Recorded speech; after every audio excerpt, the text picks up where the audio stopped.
오늘 함께 보실 하나님의 말씀은 룻기 2장 17절에서 3장 1절까지의 말씀입니다. 우리 함께 읽겠습니다.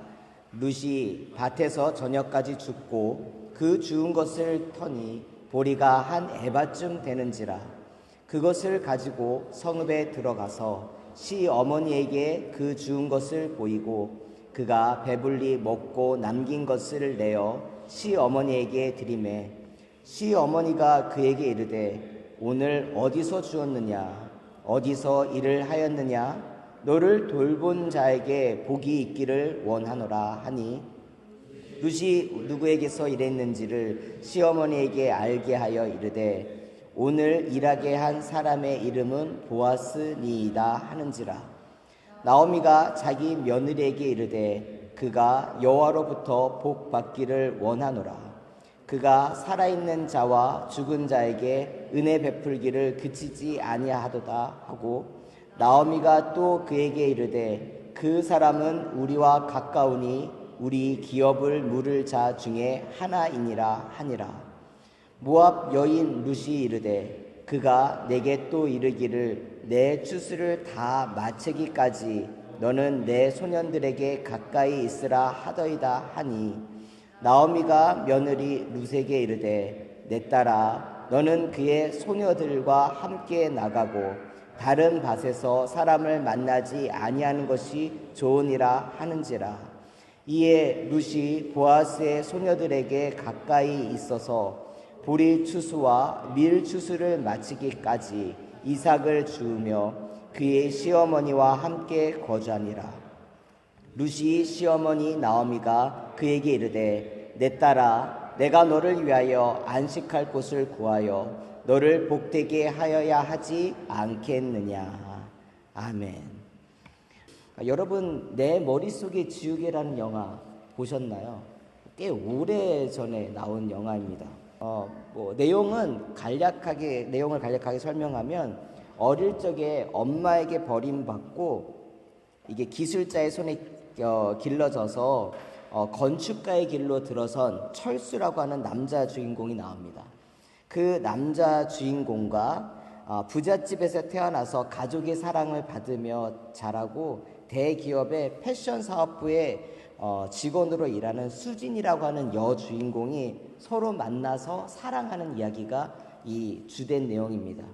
근데 제목에서 어떤 포인트를 알 수 있듯이 내 머릿속 지우개라고 해서 이 여주인공은 점점 기억을 잃어가는 알츠하이머병을 갖고 있습니다. 처음에는 자신이 그냥 건망증이 심한가 그렇게 생각을 했는데 그녀가 27세가 되던 때 그 알츠하이머 증상이 더욱더 심해져서 혼자서는 자신의 일상생활을 할 수 없는 그러한 상태까지 이르렀습니다. 그래서 좀 버텨보려고 남편의 사랑과 주변인들의 도움을 받으면서 좀 버텨보려고 했지만 도저히 다른 사람들에게 피해주면서 살 수는 없다 생각했는지 사랑하는 남편에게 이혼 서류와 편지 한 통 남기고 떠납니다. 영화가 여기서 끝나면 안 되겠죠.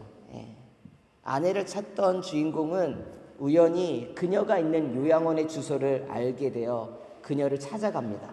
그리고 만납니다. 근데 만난 그녀는 자신을 알아보지를 못해요. 자신을 몰라보는 그 여주인공을 데리고 둘이 처음 만났던 장소로 데리고 가서 그때 어떤 일이 있었는지 기억을 되돌리려고 생각할 수 있도록 그렇게 노력을 합니다. 그리고 어렴풋이 떠오르는 그 기억 속에 그 둘은 차를 타고 떠나는 장면으로 영화가 마치게 됩니다. 이렇게 이야기를 들었을 때에 그냥 밋밋한 이야기입니다. 그러나 그 영화를 보며 그 장면 하나하나를 떠올리시는 분들은 그것들을 생각하며 애틋한 사랑의 마음들과 또한 기억나는 모습들을 통해서 눈물 지을 수도 있을 것입니다. 저는 이 영화를 보면서 생각났던 것이 무엇이 있었냐면 어쩌면 그냥 평범한 사람들의 이야기지만 그러나 어떻게 공감하느냐에 따라서 가슴 아플 수 있고 내 얘기처럼 들릴 수 있고 눈물 나는 이야기가 될 수 있는 사랑 이야기구나. 참 사람들은 사랑하는데 참 사랑으로 가득 차 있는 세상을 살고 있구나. 또 하나는 세상에는 사랑을 하며 살아가는 사람들이 있다면 사랑을 받으며 살아가는 사람도 있고, 어떤 사람은 사랑을 주고도 받고도 살지 못하는 외로운 삶을 살아가는 사람들이 있구나라는 것을 또한 생각해 보게 되었습니다. 앞에 말한 영화 속의 여주인공은 자신의 의지랑은 이제 상관없이 사랑하는 사람과의 추억이 머릿속에서 지워져 갑니다. 그리고 다 지워졌습니다. 그렇기 때문에 주고받았던 사랑이 없기 때문에 이제는 과거에 사랑했던 사람인지도 모르는 그러한 존재가 되었습니다. 사랑했던 사람과 더 이상 사랑을 주고받을 수가 없습니다. 그녀의 의지가 아니죠. 병 때문에 그런 건데. 그렇지만 그녀는 더 이상 사랑한 것이 무엇인지를 모르고 사랑해야 되는 존재인지도 모르지만, 그러나 그녀를 바라보는 남편과 가족들에게는 그녀는 어떤 사람입니까? 여전히 사랑받는 존재입니다. 그녀가 남편이 나를 사랑한다, 가족들이 나를 사랑한다, 그거를 모른다 할지라도 분명히 부인할 수 없는 것은 그녀는 여전히 사랑받는 존재다라는 것입니다. 내가 사랑을 주는 것도 참 중요합니다. 그런데 사람들은 내가 사랑을 줄 수 있는 그런 환경이라든가 여건이 안 되면 사랑이 끝나버렸다라고 생각하는데 결코 그렇지 않습니다. 나에게 주는 사랑을 기꺼이 받을 수 있는 것도 사랑의 매우 중요한 포인트입니다. 여러분들은 어떻게 생각하시나요? 저는 사랑을 주는 것도 중요하지만 주는 사랑을 온전히 받을 수 있는 것도 참 복이며, 이 땅을 살면서 정말 행복하게 살아갈 수 있는 큰 지혜는 다른 것이 아니라 나에게 오는 작은 사랑의 그런 음성 속에 그것을 감사함으로 받을 수 있는 것. 사랑을 주는 것보다 사랑을 정말 받을 수 있는 사람이 되는 것, 이게 정말 축복이고 지혜다라는 생각을 하게 되었습니다. 이런 관점에서 룻기서에 나오는 나오미를 돌아봅니다. 나오미 1장에 나올 때에 그는 자기의 이름을 괴롭게 하는 자, 괴로움을 받는 자, 고통 속에 있는 자라고 하는 마라라고 부르라고 합니다. 나오미라고 하는 이름의 뜻은 사랑받는 딸이라고 하는 이름을 갖고 있습니다. 그녀는 태어났을 때에 엄마, 아빠의 사랑을 받으며 태어났고 엄마, 아빠의 사랑을 받으면서 자랐을 것입니다. 나이가 들어 청년이 되어 사랑하는 사람을 만났습니다. 그리고 그 사랑을 놓치기 싫어서 결혼을 하였고 그 남편이 죽는 날까지 사랑하였습니다. 두 아들이 태어났습니다. 두 아들이 태어나서 그 순간 아마 그 아들들은 자신의 생명보다 더 소중한 존재로 생각하며 사랑했을 것입니다. 그게 엄마이니까. 그래서 그녀는 사랑받는 자라고 태어났지만 사랑을 주면서 살았습니다. 부모님을 사랑했고 남편을 사랑했고 자녀들을 사랑했고 심지어 자신의 자녀들이 사랑하여 결혼한 그 여인들, 며느리들도 자신의 친딸처럼 예뻐하며 사랑해 주었습니다. 그런데 어느 날 더 이상 그녀가 사랑해야 될 사람들이 다 사라져 버렸습니다. 남편도 떠났고 아들은 죽었고 남아있는 며느리를 보면서 그들을 더 이상 사랑할 수 있는 힘이 그녀에게는 없었는 듯 합니다. 그래서 얘들아, 너희들이 태어난 땅이고 자랐던 곳이고 너희 부모님이 있고 너희들이 친구가 있는 이곳에 있으렴. 나는 베들레헴으로 내 고향으로 돌아가련다. 왜 그런 말을 했을까? 저는 그냥 한번 상상을 해봤는데 더 이상 이 나오미에게는 누군가를 사랑하고 누군가를 보살피고 누군가를 돌보고 그럴 수 있는 여력이 더 이상 남아있지 않았습니다. 한마디로 누군가를 사랑해 줄 수 있는 형편이 그녀에겐 되지 않았습니다. 그래서 사랑하는 것을 그녀는 더 이상 할 수 없다라고 해서 아마 포기해버린 것은 아닌가. 고향 땅으로 돌아왔을 때에 자신의 친구들이 다가옵니다. 야, 나오미 아니야. 너무 반가워, 반가워. 그러면서 오는 그 사람들 속에서 그들이 자신을 정말 반갑게 맞이하는데 그것을 받아들일 준비가 안 되니까 내 이름 부르지 마라. 벽을 칩니다. 더 이상 나옴이라고 부르지 마. 전능자께서 나에게 고통을 주어서 내가 빈손이 되어 돌아오게 하셨다. 하나님에 대한 원망도 있고 기억하기 싫은 아픔들도 남겨져 있는 상태로 나오미는 삽니다. 그리고 룻기서에 나오는 1장, 2장의 그 시간들을 이렇게 보내게 됩니다. 이게 바로 나오미의 모습이었습니다. 근데 그렇게 하루하루 살아가다가 어느 날 나오미는 룻이 가져온 풍성한 보리 이삭들이 담겨있는 자루를 주목하게 됩니다. 그것이 오늘 우리가 읽은 본문의 내용입니다. 룻이 가져온 보리 이삭들을 보니까 보면 볼수록 신기했습니다. 왜냐하면 17절 말씀을 보면 한 에바가 됐다라고 되어 있죠. 한 에바는 20리터 정도의 분량을 말합니다. 여러분 20리터가 그 콜라병 큰 거 PT 그게 10개가 있는 거예요. 그 10개를 메고 다니기 쉽지 않죠. 이삭을 여러분들 줍는 겁니다. 줍는 이삭을 하루 종일 줍는다 하여서 20리터만큼을 자리에다 담을 수 있겠습니까? 없는 거예요. 그러니까 나오미가 자루를 보면 볼수록 저게 어떻게 가능하지?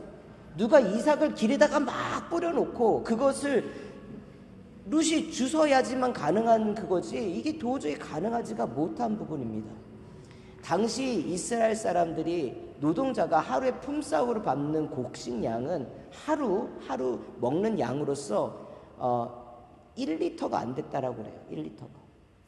그런데 룻은 하루 나가서 이삭을 주었을 뿐인데 20리터나 가져온 겁니다. 뿐만 아니라 거기다가 오늘 우리 지난주에 봤던 본문 말씀에 있는 것처럼 보아스가 자신의 식탁으로 불러들여서 그 가족들이 먹는 음식들을 배불리 먹었고 남은 음식도 싸가지고 왔어요. 그러니까 나오미가 보면 너무 신기한 거예요. 어떻게 저런 일이 있을 수가 있지? 많아도 너무 많아요. 그래서 물어봅니다. 19절 말씀입니다. 시어머니가 그에게 이르되 오늘 어디서 주었느냐? 어디서 일을 하였느냐? 너를 돌본 자에게 복 있기를 원하노라 하니 룻이 누구에게서 일했는지를 시어머니에게 알게 하여 이르되 오늘 일하게 한 사람의 이름은 보아스니이다 하는지라. 이전까지는 나오미가 무슨 말을 했는지 성경에 기록 담아 있지 않습니다. 그냥 어쩌면은 외로운 그리고 그냥 방의 구석에 남겨 있어서 스스로 자신을 고립한 채로 살아갔는지도 모르겠습니다. 그러다가 보니까 그 곡식자를 보니까 야 저렇게 은혜 베푸는 사람도 있구나. 어디 가서 일했니? 그 사람의 이름은 누구니? 드디어 며느리가 어디 가서 일하는지 관심을 갖기 시작했습니다. 오늘 하루만 일한 게 아니라 그 전부터 보아스 집에서 일을 했었는데 보아스 집에서 일한다는 것을 오늘 알게 된 것입니다. 이야기를 들으면 들을수록 신기합니다. 왜냐하면 자신의 며느리는 모압 사람이기 때문에 이스라엘 사람들과 함께 있을 수가 없습니다. 사람들이 받아주지 않아요. 인종차별이 있어요. 그런데 그날은 보아스 사람들과 함께 같은 식탁에 앉아서 밥을 웃으면서 배불리 먹었다라는 거예요. 어떻게 그런 일이 있을 수가 있을까? 들으면 들을수록 신기하고 도무지 납득이 가지 않습니다. 믿기 힘든 이야기를 자신의 며느리가 계속합니다. 그만큼 상식으로 납득하기 어렵지만 분명한 건 이것은 사실이라는 것입니다. 놀라운 이야기였습니다. 그것을 통해서 나오미는 드디어 룻을 통하여 일하시는 하나님을 보게 됩니다. 좌절하고 있던 나오미가 룻과 함께 하시는 하나님을 보시며 이렇게 말합니다. 나오미가 자기 며느리에게 이르되 그가 여호와로부터 복받기를 원하노라. 그가 살아있는 자와 죽은 자에게 은혜 베풀기를 그치지 아니하도다 하고 나오미가 또 그에게 이르되 그 사람은 우리와 가까우니 우리 기업을 물을 자 중에 하나이니라 하니라. 나오미의 입에서 드디어 복이라는 단어가 나오기 시작했습니다. 19절에 20절에. 이건 놀라운 변화입니다. 왜냐? 이전까지 나오미는 전능자께서 나를 괴롭게 하신다. 전능자께서 모압 땅에서 돌아올 때에 빈손이 되게 하셨다라고 하는 착각 속에 있었습니다. 그러니 부정적인 말만 했고 부정적인 생각만 했고 부정적인 행동으로 그냥 방구석에 가만히만 있었습니다. 하나님을 향한 불평과 불만이 가득했고 마음에는 괴로움과 원망만 있었습니다. 오죽하면 자신의 이름을 사람들 앞에서 말하라고 부르라고 했겠습니까? 그런데 그녀의 입에서 드디어 여호와께 복받기를 원하노라, 하나님이 복 주시는 분이시다라는 것을 발견했습니다. 룻이 가지고 온 한 에바의 양식을 보며 일용할 양식을 충분히 채우시는 하나님의 섭리가 오늘 나에게도 임했다라는 것을 알게 되었습니다. 룻기 1장 6절 말씀, 그 여인이 모압 지방에서 여호와께서 자기 백성을 돌보시사 그들에게 양식 주셨다 함을 듣고, 제가 이 말씀을 굉장히 중요시 생각하는 것은 뭐냐면 누군가는 하나님의 복을 받았다라는 거예요. 그래서 나도 그 복을 받기 위해서 왔는데, 오늘 우리가 읽은 본문 이전까지는 이 나오미는 그것은 하나님이 돌보는 사람들에게만 베푸시는 은혜라고 생각을 했어요. 모든 사람들이 은혜 받고 있는데 나만 빼고, 모든 사람들이 행복하게 웃으면서 컬러풀하게 살고 있는데 본인만 흑백으로 감춰진 듯 그렇게 살아가 있는 존재로 생각을 했는데 그게 아니었어요. 하나님께서는 여전히 나오미를 사랑하시고 나오미는 좌절하고 낙심하고 있지만 나오미를 책망하기보다는 며느리를 통하여 위로받게 하셨고, 며느리를 통하여 며느리가 노력하는 것보다 더 큰 하나님의 충만히 채워주시는 그 은혜가 무엇인지를 보고 경험하게 되었습니다. 이게 은혜입니다. 우리는 열심히 나가서 일을 합니다. 일을 해야지만 먹고 살 수 있습니다. 그런데 분명한 것 하나 있습니다. 열심히 수고하고 일한다고 해서 먹고 사는 게 당연한 것은 아닙니다. 눈물로 씨를 뿌리는 자 기쁨으로 단을 거둔다라고 시편 말씀에 나와 있습니다. 예전에 그게 당연하다고 생각을 했는데 어른이 되면 될수록 이게 큰 복이다라는 것을 느낍니다. 씨를 뿌리는 것 고통이 있습니다. 수고해야 됩니다. 일찍이 나가서 뿌려야 되고 자랄 때에 자라는 것들을 돌봐야 됩니다. 노동 없이 수고 없이 눈물 흘리는 거 없이 열매를 거둘 수가 없습니다. 그런데 분명한 것은 눈물 흘리고 노력하고 한다 할지라도 기쁨으로 열매를 거두는 것은 정해져 있지 않습니다. 그게 당연한 듯 하지만 그렇게 말하면 모든 사람들, 수고하고 노력하는 사람들은 다 성공해야 됩니다. 실패하면 안 됩니다. 사기당하면 안 됩니다. 혹시라도 정말 교만한 마음이 들어서 쓰러지거나 넘어지면 안 됩니다. 한눈 팔지 않고 열심히 일을 해도 먹고 살기 힘든 게 세상 일입니다. 부자라고 편하지 않습니다. 부자는 많이 버는 만큼 많은 돈이 나가기 때문에 그는 신경 써야 될 것들이 많습니다. 자신의 삶, 자신의 가족뿐만 아니라 자신이 먹여 살려야 되는 직원들의 이야기가 있고, 경기 좀 하나만 바뀌어도 자신의 그 기업의 수익이 들락날락하는 게 아니라 요동치듯이 파도치기 때문에 그런 세상에 산다라는 것 하루하루가 스트레스입니다. 부자면 편할 것 같지만 그렇지 않습니다. 그게 우리네 인생입니다. 그런데 이런 인생을 살면서도 하나님께서는 우리에게 충분히 먹을 수 있는 양식을 공급하시는 분이시다라는 거예요.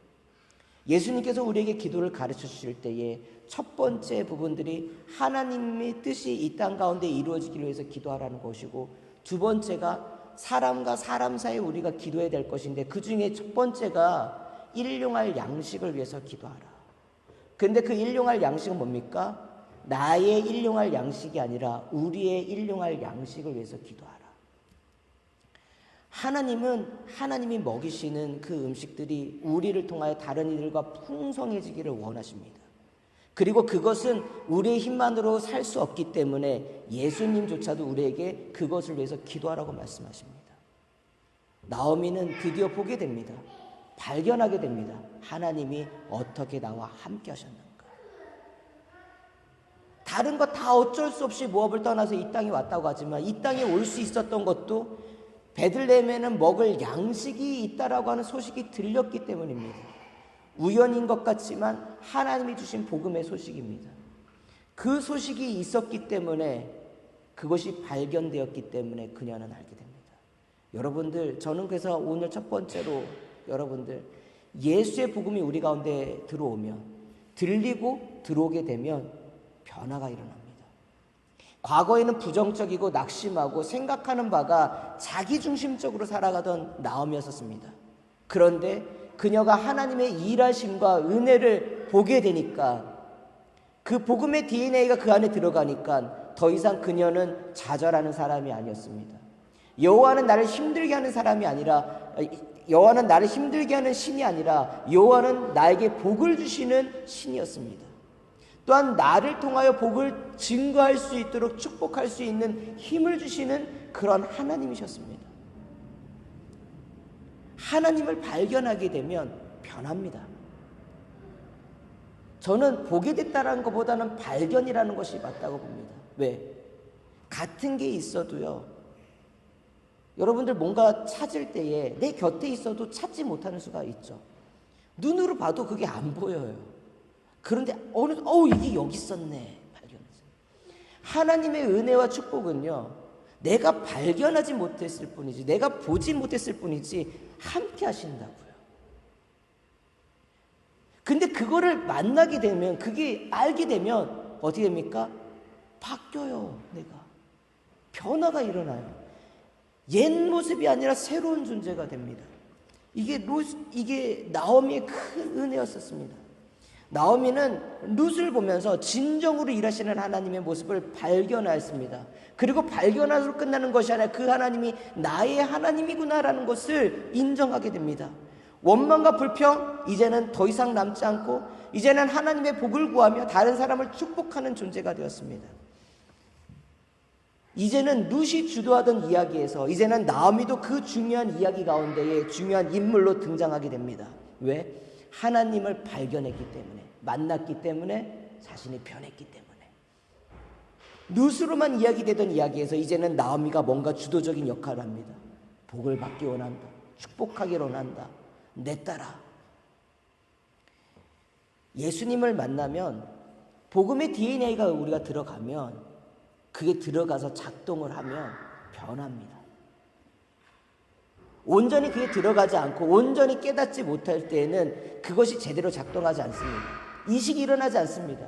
그런데 세포가 들어가서 하나의 그 DNA가 있으면 그 유전자가는 엄청난 영향력을 발휘하듯이 복음의 DNA는 우리의 삶의 모든 과거의 모습들을 다 사라지게 만들고 새로운 존재로 만들 수 있다는 것입니다. 나오미가 그 증거가 되고 그것이 우리에게 보여주시는 하나님의 중요한 메시지가 됩니다. 여러분들 좌절할 때도 있고 쓰러질 때도 있고 흔들릴 때도 있습니다. 세상 살다 보면 그것이 인간의 모습입니다. 그렇다고 하나님이 나무라시는 것이 아니에요. 그런 순간에 하나님은 내 곁에 계신, 여러분 곁에 계신 하나님을 발견하기를 원합니다. 하나님에 대한 오해를 풀기를 원합니다. 하나님에 대한 내 마음속에 있는 그러한 섭섭한 마음들 사라지기를 원합니다. 왜? 한 번도 하나님은 나오미를 사랑하지 않은 적이 없어요. 포기한 적이 없으십니다. 나오미 스스로 하나님과의 그 관계를 잊었을 뿐이지 하나님은 여전히 나오미를 사랑하십니다. 마치 앞에서 나왔던 기억을 잃어버린 그 여인, 사랑하는 남편과의 기억을 잃어버렸고 사랑하는 가족과의 그 기억을 잊어버렸을 뿐이지 중요한 사실은 여전히 그녀는 사랑받는 존재라는 거예요.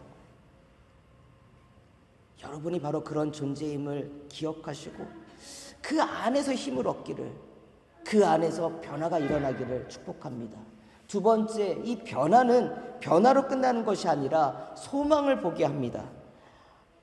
2장 20절 말씀을 우리가 보면 나오미가 자기 며느리에게 이르되 그가 여호와께로부터 복받기를 원하노라. 그가 살아있는 자와 죽은 자에게 은혜 베풀기를 그치지 아니하도다 하고, 나오미가 또 그에게 이르되 그 사람은 우리와 가까우니 우리 기업을 물을 자 중에 하나이니라 하니라. 보아스라는 이름을 들었을 때에 좋은 사람이야 라고 끝난 것이 아니라 나오미 마음 가운데에 보아스는 우리의 기업을 물을 수 있는 자격이 있는 사람이다라는 것이 보입니다.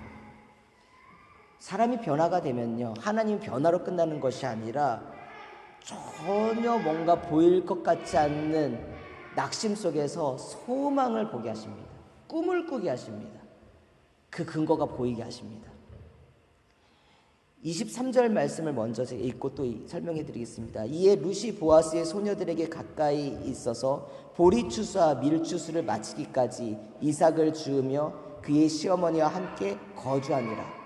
이 장 이렇게 마치는데요, 앞에 보아스가 기업 물을 자인 것을 깨닫게 되었어요. 알았어요.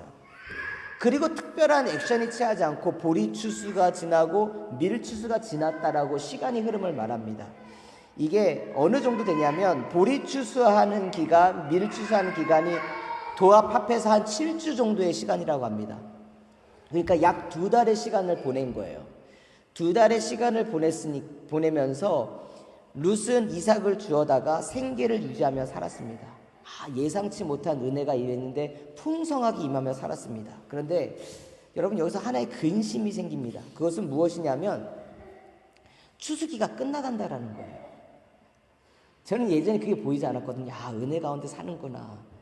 그런데 황금 들판이 추수하면 추수할수록 그 황금 들판이 어떻게 됩니까? 줄어들잖아요. 줄어들면 줄어들수록 곡식을 가진 주인의 입장에서는 그것을 탈곡해서 뭔가 거둘 결실이 있지만 이삭을 줍는 사람의 입장에서는 이제 먹고 살 일이 점점 줄어들고 있는 거예요.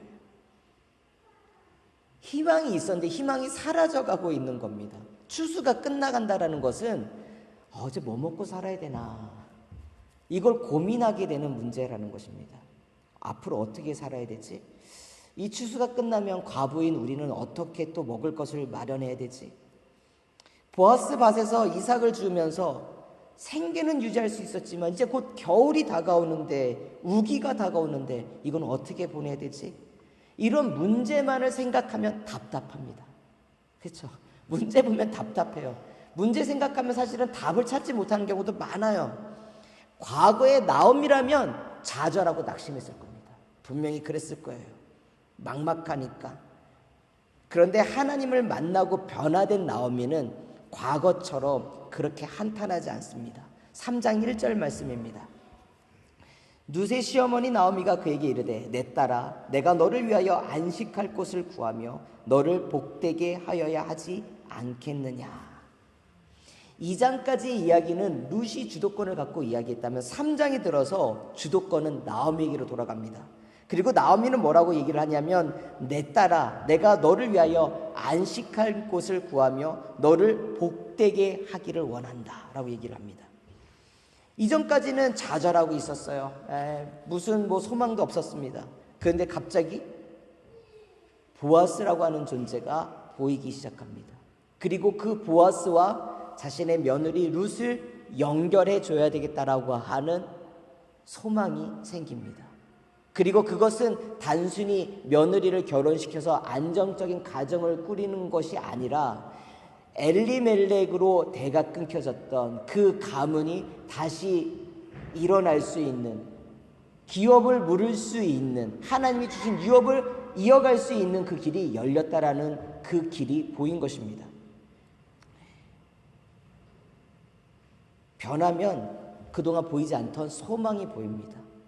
그리스도를 만나면 내 안으로부터 변화가 일어나고요, 그 변화는 분명히 새로운 살 길을 보여주는 소망을 발견하게 합니다. 새 사람이 되면 주님 안에서 새로운 소망을 갖게 됩니다.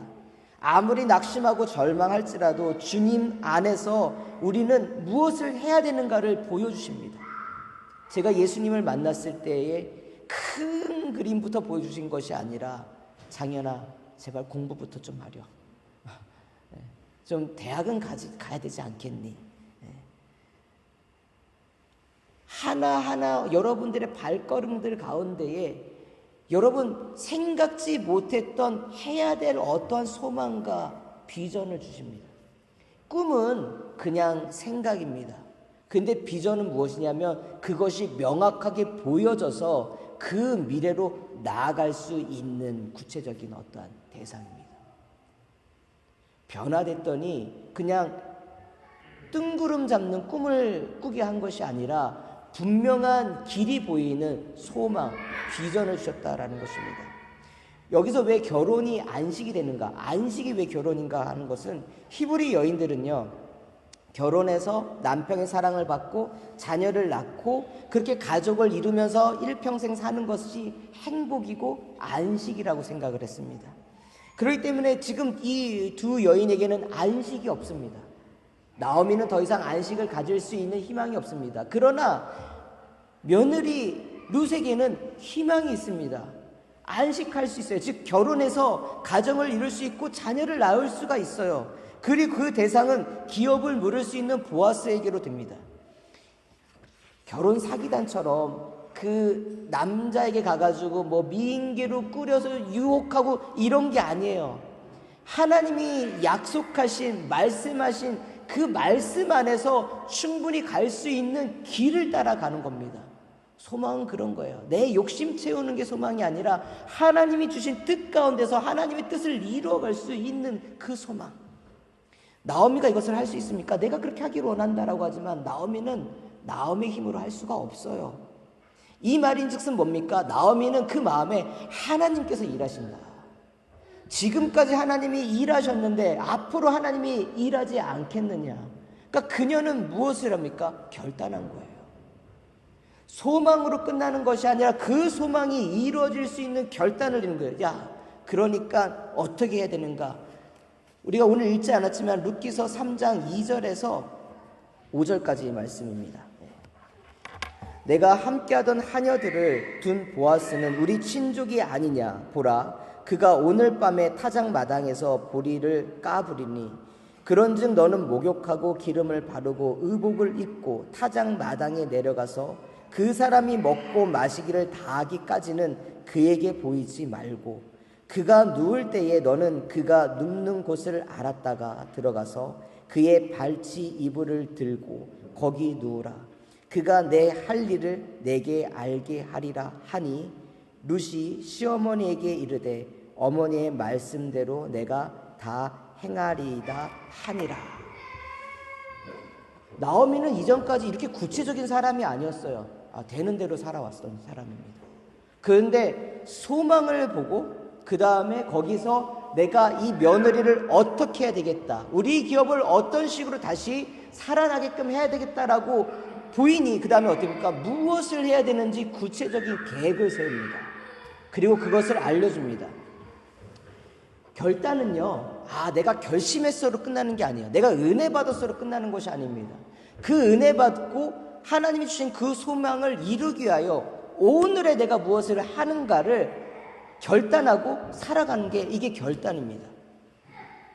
현존하는 미래라는 말을 많이들 씁니다. 현존하는 미래는 무엇이냐면 미래에 내가 무엇이 되고자 하거나 내가 미래에 어떤 것이 된다라고 생각을 하면 그 모습을 가지고 오늘을 살아가는 겁니다. 예를 들면 나는 자율주행을 할 수 있는 자동차를 만들어서 인류 문명에 엄청난 공헌을 하겠다라고, 그것이 나의 미래다, 내가 할 일이다라고 딱 정했어요. 그러면 그걸로 정한 것으로 끝난 게 아니라 그는 어떻게 합니까? 아마 자동차를 만드는 게 무엇인가를 배울 것입니다.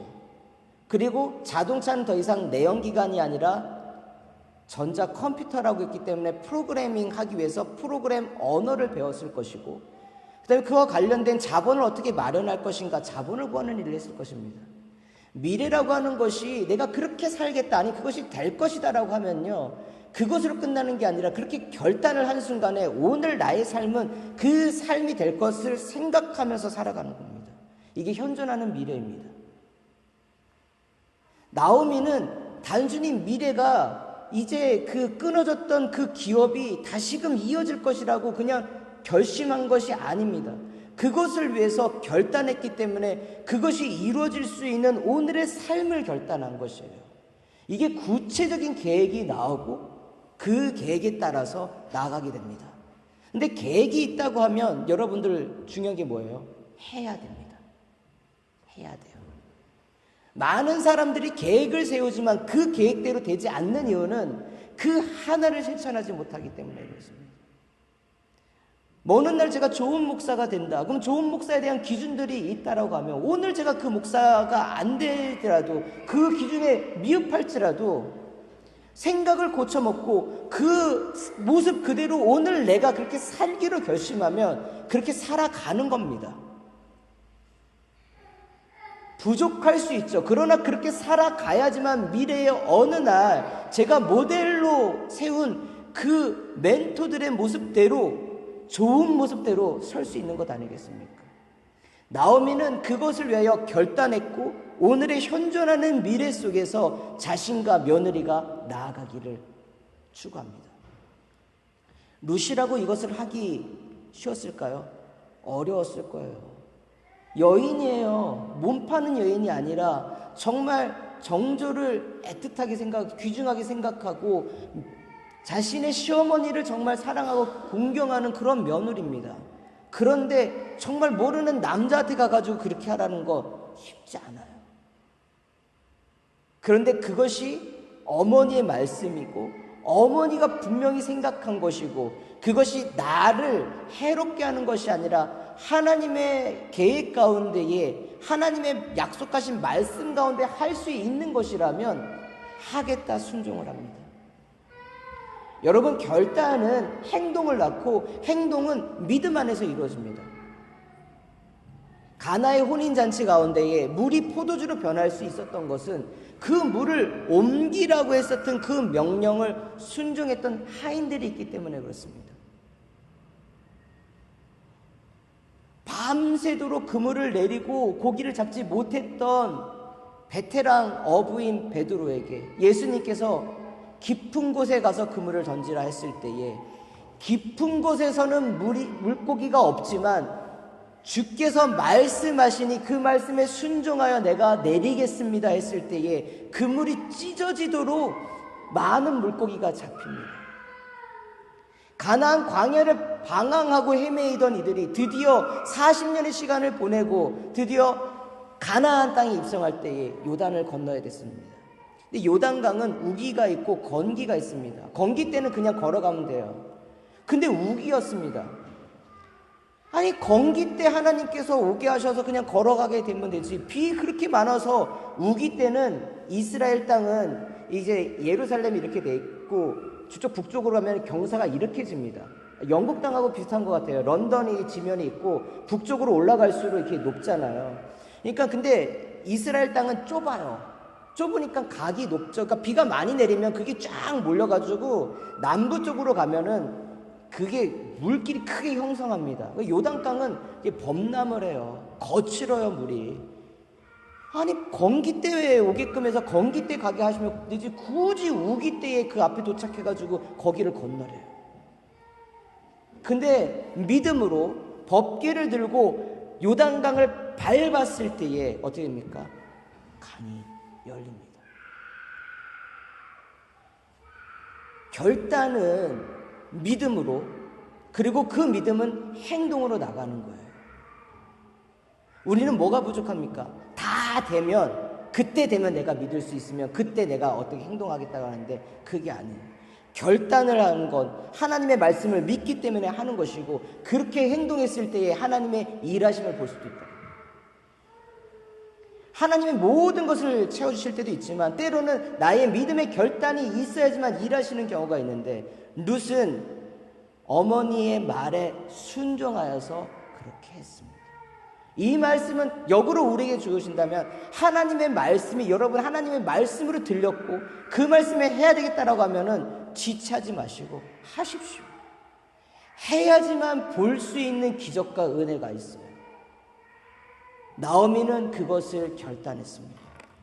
오늘 말씀을 정리하면서 하나님을 다시 만나고 그 하나님 안에서 과거의 모습이 아닌 새로운 피조물로서 변화된 나오미는 주님 안에서 꿈을 꾸고 소망을 찾았고 그 소망을 현존하는 미래로서 살기로 결단했습니다. 행동했습니다. 그때에 하나님이 일하십니다. 그냥 주시는 은혜도 있지만 흉년의 시기를 살면서 여러분들 여러분들이 결단해야지만, 믿음을 가지고 한 걸음 걸어가야지만 내디딜 수 있는 하나님의 일하심을 볼 수 있습니다. 그렇게 나아가는 우리 아름다운 교회 성도님들 되기를 축복합니다. 좌절하거나 낭망하는 것이 하나님의 뜻이 아니라 그 순간에도 여러분들을 일으키시려고 하나님은 준비하셨고 계획하고 계시고, 그것이 여러분 눈에 보이지 않을지라도 여러분들 곁에 있습니다. 주님께서는 이미 여호와 일에 준비하신 분, 엘샤다이 전능하신 분, 손이 부족하지 않는 능력이 주십니다. 그분이 여러분들을 지키시고 여러분의 삶을 인도하실 것을 믿고, 믿음으로써 오늘의 삶을, 현존하는 미래를 살아가는 우리 아름다운 교회 성도님들 되기를 간절히 축복하면서 오늘 말씀 마치겠습니다.